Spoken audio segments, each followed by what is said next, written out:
नमस्कार. हितगुज या आमच्या खास कार्यक्रमात मी मधुरा तुमचं मनापासून स्वागत करते. हितगुज या आमच्या खास कार्यक्रमातून आपण विविध विकारांची कारणं, लक्षणं, नव्या उपचार पद्धती, शस्त्रक्रियांमुळे होणारे फायदे तसंच रुग्णाचं क्वालिटी ऑफ लाईफ अशा विविध बाबींवर तज्ज्ञांकडून अधिक मार्गदर्शन जाणून घेत असतो. आणि आज आपण स्तनांचा कर्करोग याविषयी अधिक चर्चा करणार आहोत. आणि याविषयी आपल्याला अधिक मार्गदर्शन करणार आहेत या विषयातील तज्ज्ञ डॉक्टर रश्मी पारिख. विषयाला सुरुवात करण्यापूर्वी मी डॉक्टर पारिख यांचं आमच्या स्टुडिओमध्ये स्वागत करते. नमस्कार डॉक्टर. नमस्कार. डॉक्टर रश्मी पारिख यांची ओळख सांगायची झाल्यास डॉक्टर पारिख ह्या कर्करोग तज्ज्ञ आहेत. मुंबईतील नानावटी हॉस्पिटलमध्ये त्या आपली रुग्णसेवा बजावतात. मुंबईसह राज्यात त्या उत्तम फिजिशियन म्हणून ओळखल्या जातात. चला तर आज आपण डॉक्टर पारिख यांच्याकडून स्तनाच्या कर्करोगाविषयी अर्थात ब्रेस्ट कॅन्सरबद्दल अधिक चर्चा करूयात लगेचच. डॉक्टर पुन्हा एकदा तुमचं स्वागत आहे. आणि सगळ्यात पहिला प्रश्न मला तुम्हाला हाच विचारायचा आहे.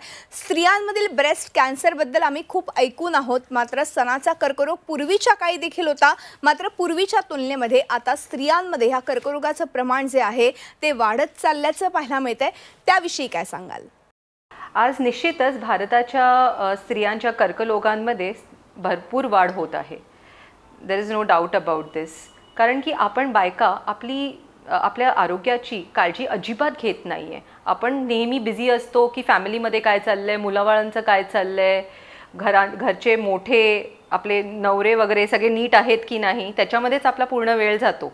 आणि त्यामुळे हे WHO फिगर्स आता जे आलेले आहेत 2020च्या काळीचे, तेव्हा आपल्याकडे 23 लाख ब्रेस्ट कॅन्सर पेशंट्स होते 2020मध्ये, ज्याच्यातले अप्रॉक्सिमेटली 7 लाख मृत्यूला पोचले आहेत. स्तनाच्या कर्करोगमध्ये बेसिकली स्त्रियांनी स्वतःची काळजी घेतली की सगळं नीट होतं. सेल्फ एक्झामिनेशन ऑफ ब्रेस्ट हे खूप जास्त जरुरी आहे. स्वतःच्या स्तनाची तपासणी, सेल्फ एक्झामिनेशन म्हणजे तेवढंच.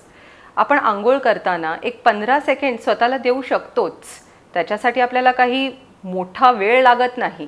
त्याच्यामध्ये आपल्याला हे बघावं लागतं की स्तनाची त्वचा ही जाडी झाली आहे का, संत्र्याच्या सालीप्रमाणे झालेली आहे का, मग निप्पलमधून लाल पाणी हे एक साईन असतं ब्रेस्ट कॅन्सरचं. त्याच्या विरुद्ध लंप इन ब्रेस्ट म्हणजे गाठी ब्रेस्टमध्ये किंवा आर्मपिट्समध्ये म्हणजे खाकेत गाठी. खूप क्वचित असं होतं की आपल्याला काहीही साईन्स आणि सिम्पटम्स मिळत नाहीत कर्करोगाच्या स्तनाच्या. डॉक्टर, आत्ता तुम्ही सांगितलं की हे प्रमाण तर वाढत चाललंय, मात्र ब्रेस्ट कॅन्सरचं हे प्रमाण वाढत चालल्याचं पाहता आपण ह्या उपचारांमध्ये काही ॲडव्हान्स ट्रीटमेंट आणलेल्या आहेत का? तर ह्या ट्रीटमेंटबद्दल काय सांगाल? त्याचबरोबर आम्ही वॅब हे तंत्रज्ञान ऐकून आहोत. हे वॅब तंत्रज्ञान नेमकं काय आहे, किती फायदेशीर आहे, त्या तंत्रज्ञानाबद्दल काय सांगाल? वॅब म्हणजे vacuum assisted breast biopsy. Breast biopsy ही खूपच सामान्य गोष्ट आहे, जी मला वाटतं आतापर्यंत सगळ्यांना माहितीच असते की आपण स्तनाच्या त्वचेला सून करतो, मग त्याच्यानंतर नीडल घालून आपण एक नमुना काढतो. आता आपलं टेक्नॉलॉजी अजून ॲडव्हान्स झाल्यामुळे आपल्याला वॅब ही आता आपण करू शकतो. That is vacuum assisted breast biopsy. त्याच्यामध्ये जरा म्हणजे एक नखा एवढा आपण इन्सिजन घेतो आणि त्याच्यातून थोडी मोठी नीडल टाकतो आणि त्या मोठ्या नीडलनी येणारा नमुना जास्त मोठा असतो आणि त्यामुळे आपल्याला ॲक्युरेट डायग्नॉसिस मिळणं पॉसिबल होतं. त्याच्यानी आपली लवकर कर्करोगाचा शोध पण लागतो. आणि जर कर्करोग नसेल तर आपण ती गाठ संपूर्णपणे वॅबनीच, व्हॅक्यूम असिस्टेड ब्रेस्ट बायोप्सीनी फक्त एका नखा एवढ्या इन्सिजननी पूर्ण गाठ आपण काढू शकतो. ह्याच्यानी आपल्याला मोठमोठ्या सर्जरी करायच्या गरज नसतात. आणि पेशंटचा डे केअरमध्ये हे प्रोसिजर होतं. पेशंटला हॉस्पिटलमध्ये ॲडमिट व्हायची गरज नसते. म्हणून तो दोन्ही तऱ्हेने फायदाच होतो पेशंटचा की हॉस्पिटल स्टे कमी होतं. कॉस्मेटिकली हे खूपच जास्त फायदेमंद असतं. एस्पेशली आत्ताच्या जगात जेव्हा कॉस्मेटिकली आपण पूर्ण फॅट कमी करायचे, लिप एन्हान्समेंट आणि चीक एन्हान्समेंट, बोटॉक्स हे सगळं बघतो, तेव्हा ही तर आपण गोष्ट करूच शकतो स्वतःसाठी. डिस्फिगरमेंट पण होत नाही आणि स्तनाचा आकार पण नीट राहतो. डॉक्टर, बऱ्याचदा सौम्य गाठी स्तनांमध्ये आढळून येतात आणि त्या गाठींबद्दल नेमकं भीती वाटते. तर अशा वेळेस तुम्ही आपल्या स्त्रियांना काय सांगाल? सौम्य गाठीला आपण फायब्रोएडिनोमा म्हणून बोलतो. अजून एक सौम्य गाठ म्हणजे पाण्याची गाठ, ज्याला आपण सिस्ट बोलतो. या दोन्ही गाठी हाताला स्तनाचं सेल्फ एक्झामिनेशन केलं की हाताला हे बायकांना लागतात आणि त्याच्यानी मग ते अलार्म्स रेज होतात, अँटीना आपले उभे होतात. त्याच्यामध्ये फायब्रोएडिनोमा हे आपल्याला 30च्या कमी असलेल्या स्त्रियांमध्ये जास्त आढळतं. 30 आणि 40च्या मध्ये पण आपल्याला बऱ्यापैकी आढळतं, पण 30च्या कमी वयाच्या स्त्रियांमध्ये ह्यांचा प्रमाण 75% पर्यंत असतो. जसं वय वाढतं 30 to 40च्या एज ग्रुपमध्ये ह्याचा प्रमाण मग 50% होतो. आणि 40वर हा प्रमाण जर आपल्याला हाताला गाठ लागली तर मग ते कर्क असायची चान्सेस वाढतात. फायब्रोएडिनोमामध्ये पण वॅब हे खूप इफेक्टिव्ह आहे, का की व्हॅक्यूम असिस्टंट ब्रेस्ट बायोप्सीनी आपण पूर्ण फायब्रोएडिनोमाची जी गाठ असते, ज्याला आपण सामान्य गाठ बोलतो, ती पूर्णपणे काढू शकतो. जसं मी तुम्हाला आधी पण सांगितलं की एक नखा एवढ्या इन्सिजननी, टोटली कॉस्मेटिकली सिक्युअर इन्सिजननी with minimum stay in the hospital आपण ही पूर्ण गाठ 1-2 तासात पेशंटच्या बाहेर येऊ शकते. डॉक्टर, आता तुम्ही सौम्य गाठींबद्दल सांगितलं, मात्र ह्या गाठी आपण वॅब तंत्रज्ञानानं काढू शकतो का? डेफिनेटली. वॅब टेक्नॉलॉजीनी आपण फक्त कर्करोगच नाही, सौम्य गाठी पण काढू शकतो.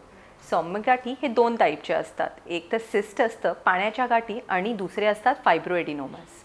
फायब्रोएडिनोमा ही टर्म आपण बऱ्याच वेळा ऐकली असेल. ते पण एकदम त्याला आपण इंग्लिशमध्ये माऊस ट्यूमर बोलतो, ब्रेस्ट माऊस, कारण की ते हलत असतात. तर ते आपल्याला म्हणजे एकदा आपल्याला ब्रेस्टला, स्तनाच्या राईट साईडला भेटतील, तर कधीतरी आपल्याला ते खालच्या बाजूला भेटतील.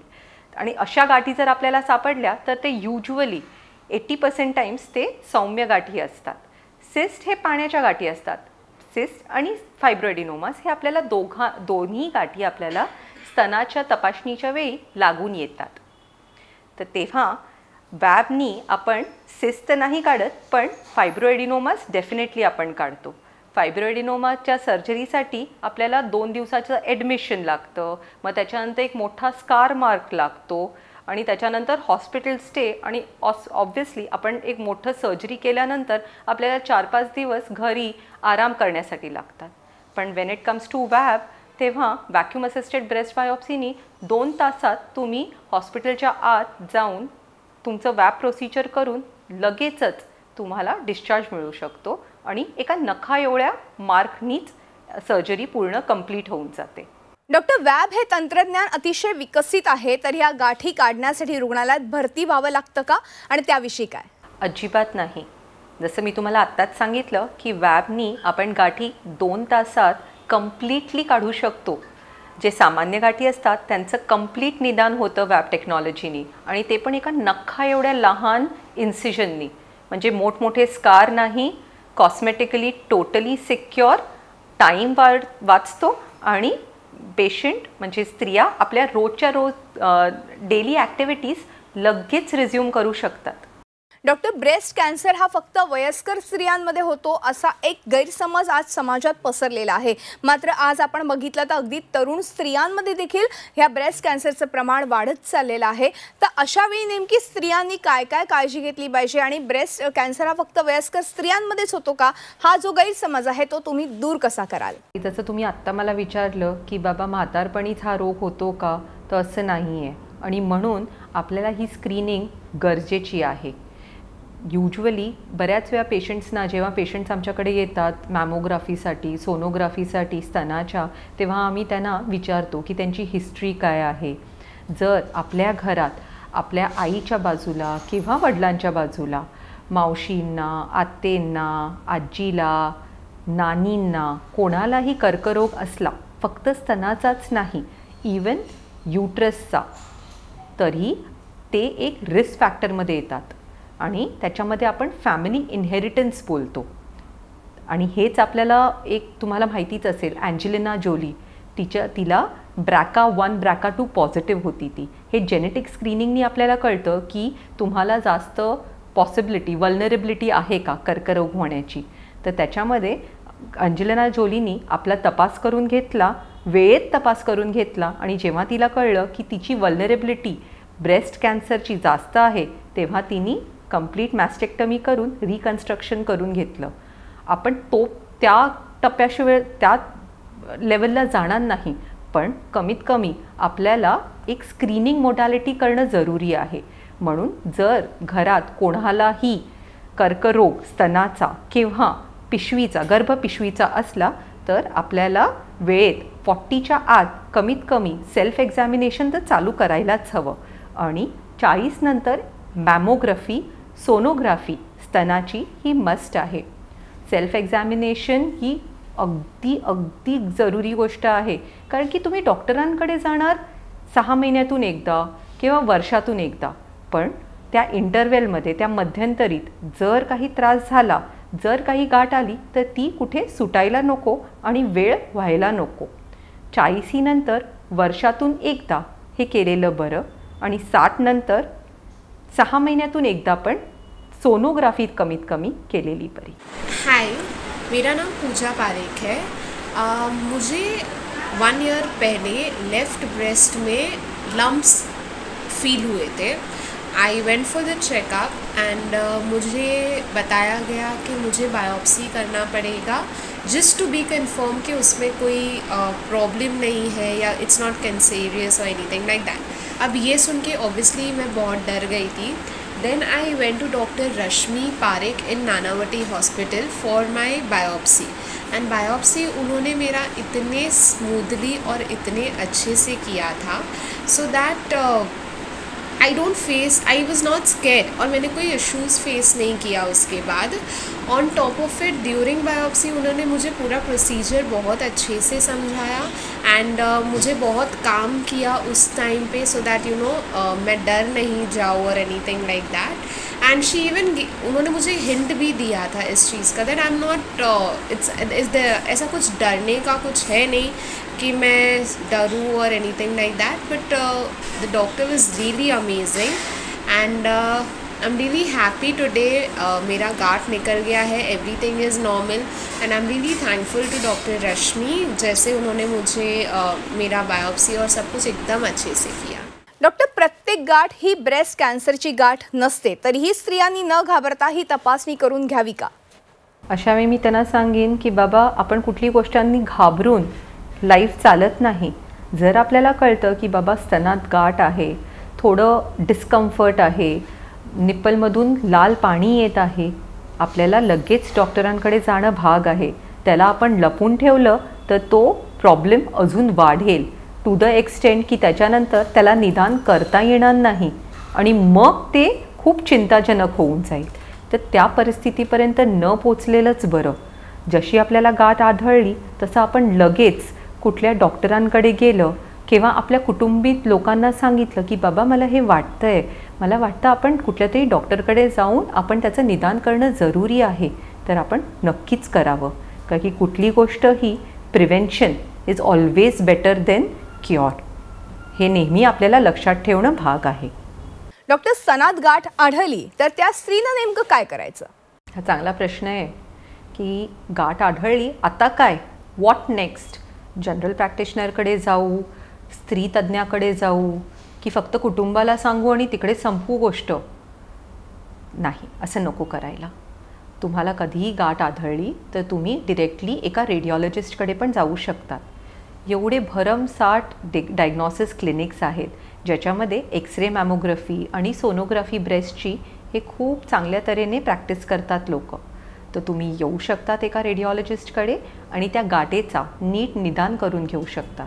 कारण की तुम्ही कुठल्याही जनरल प्रॅक्टिशनरकडे किंवा स्त्री तज्ज्ञाकडे किंवा कोणाकडेही गेलात तरीही फायनली त्यांना हे रेडिओलॉजी ओपिनियन हे लागणारच की आपल्याला गाठीचं एक्सरे मॅमो करावा लागेल, आपल्याला कदाचित गाठीचं सोनोग्राफी करावी लागेल, वॅबसारख्या टेक्नॉलॉजीनी त्याची बायोप्सी करावी लागेल, एखाद वेळ आपल्याला त्याचा MR पण करावा लागेल.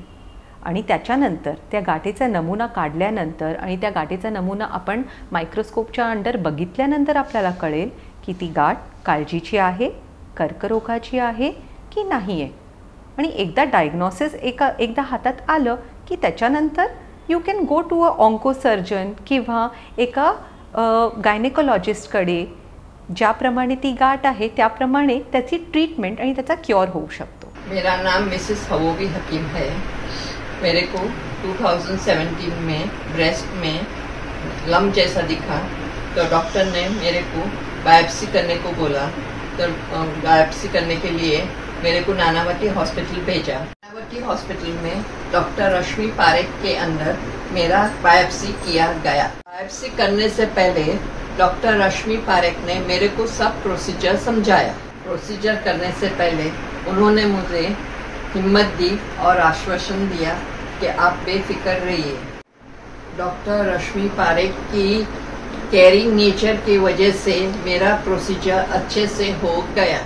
बायोप्सी खत्म होने के बाद घर जाने से पहले उन्होंने मेक श्योर किया कि I was very comfortable. We are thankful for your caring nature. जुलाई 2021 में मैं नानावती हॉस्पिटल गई। मुझे लगा ब्रेस्ट में कुछ गड़बड़ लगती है, तो फिर डॉक्टर रश्मि को दिखाया। फिर उसने बोला कि बायोप्सी करके देखेंगे, तो फिर बायोप्सी किया। मगर रश्मि ने भी मुझे अच्छी तरह से समझाया। एक बेटी माँ को समझाती है, उसी तरह मुझे समझाया कि ऐसा कुछ घबराने की ज़रूरत नहीं है, सब अच्छा ही होगा।